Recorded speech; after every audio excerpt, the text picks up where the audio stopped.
Well, hello, friends. Mark Holmes here with my buddy Cowboy Jobu. And as always, thank you guys for watching, commenting, and subscribing to the Jobu Sports Report. Because without you guys, this just doesn't work.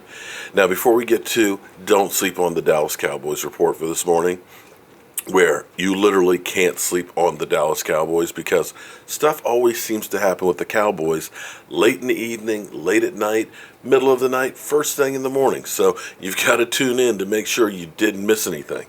But before we get to that, I hope that you guys join in tonight for our live stream.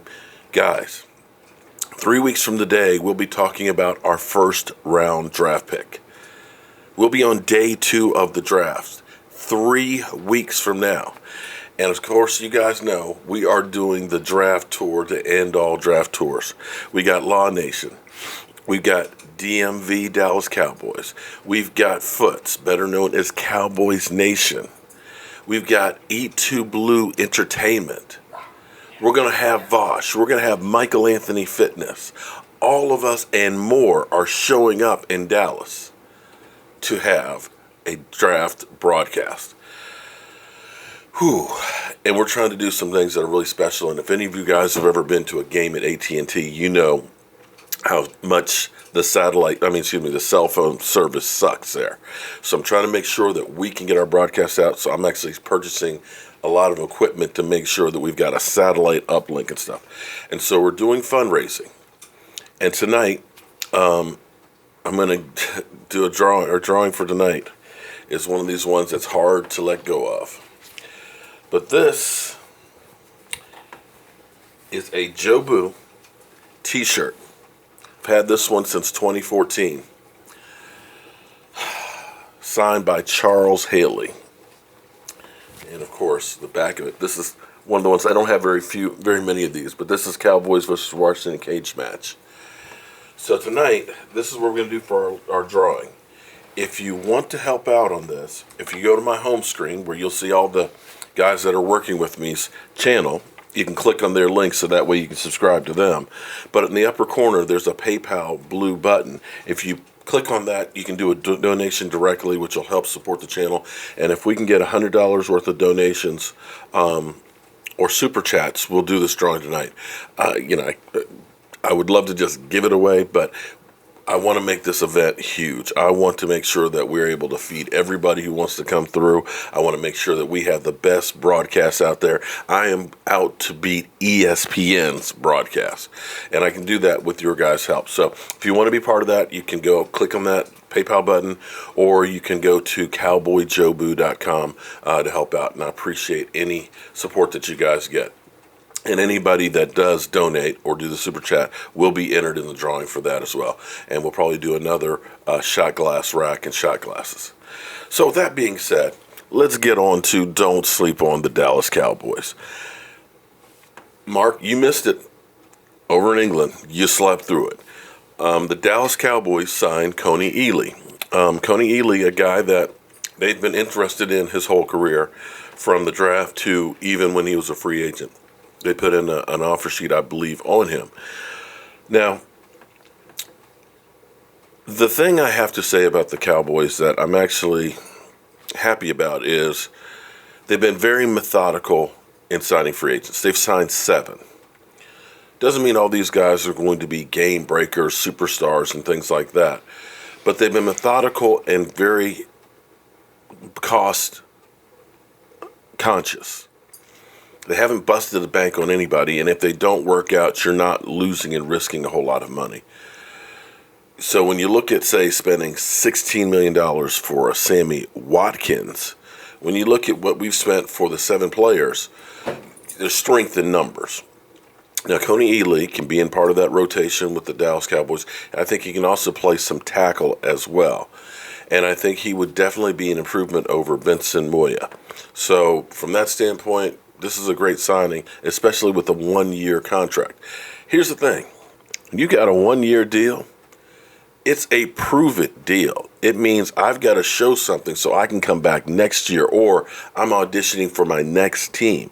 And more times than not, you'll see guys that end up having great years in those contract years. So hats off to the Cowboys for making that move, and I think it'll be better in the long run.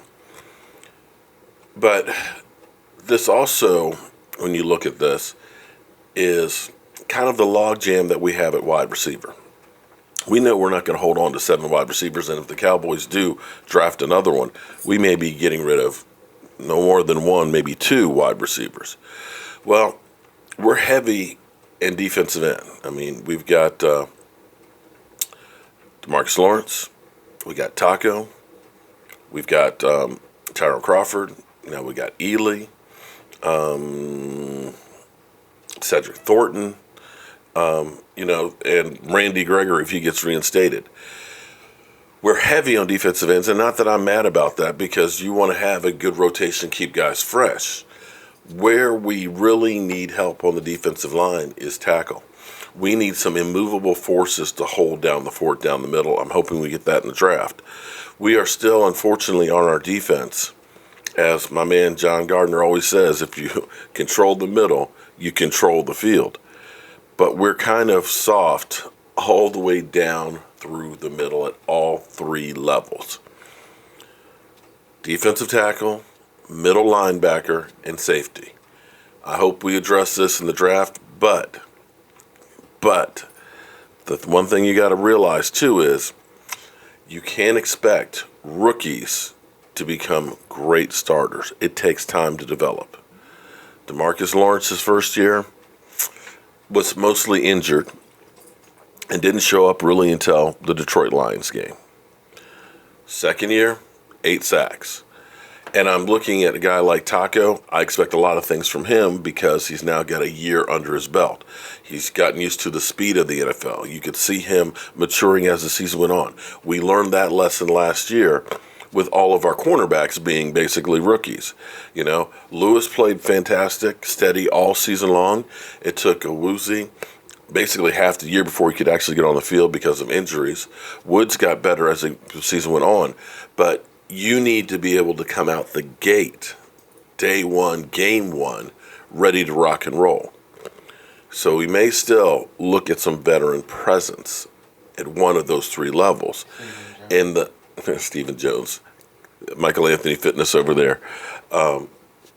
You may look at that second wave of free agency, which develops, of course, after the draft, when teams get players that they didn't think they were going to get, and they say, we can cut this guy and save some money. You also have the June 1st cuts that come up, as well as the training camp cuts. So there's other opportunities down the road to address those as well as the draft. And it'll be interesting to see where it goes. And speaking of the June 1st cuts, and since we do have a logjam at defensive end, you may see a guy like a Tyrone Crawford who is quiet, he's steady, he's been playing with hurt shoulder for several years and stuff.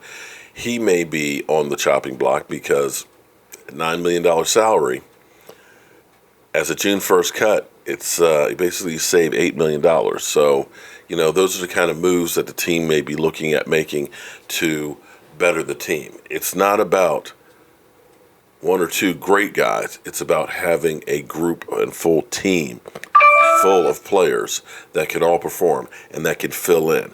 And with the 7 players that the Cowboys have signed, the most since 2012 in free agency, by the way, we definitely have a deeper roster than we had last year. And that, my friends, was the biggest failing we had, was when you lost Tyron Smith, when you lost Zeke Elliott, when you lost Deshaun Lee, you didn't have guys to fill in that could really take the load. And it was a major drop-off. Chaz Green, I love you, man, but, we can't go from Tyron Smith to giving up 6 sacks and not even a full game with one guy. So that's what the Cowboys are trying to address this year, is getting depth on the roster, and that's a great thing. I can't wait to get to the draft, though. I wish I knew what the Cowboys' plan was. I wish I knew if they're trying to get a few studs to be impacts where they'll be trading around a lot, trying to get up. I look at the draft right now and say from 20 to about the middle of the second round, there's not that much difference in players, that maybe they use a couple of those other players, draft picks that they have later on, and try and package them up and move up higher in the second round and try and get a second starter or a second guy who might make an impact and things. The Cowboys have a lot of options, which is really good. The fact that they were able to sign wide receivers, the fact that they were able to sign offensive linemen helps to basically take the best player available.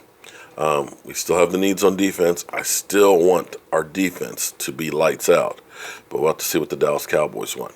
So as always, friends, I'll see you guys tonight on our live stream at 9 o'clock where we'll be drawing, got to turn the volume down, where we'll be drawing the Charles Haley shirt if we get over $100 in donations for that. If not, we'll be drawing for something else. As always, friends, have a great Friday, and I'll see you guys soon.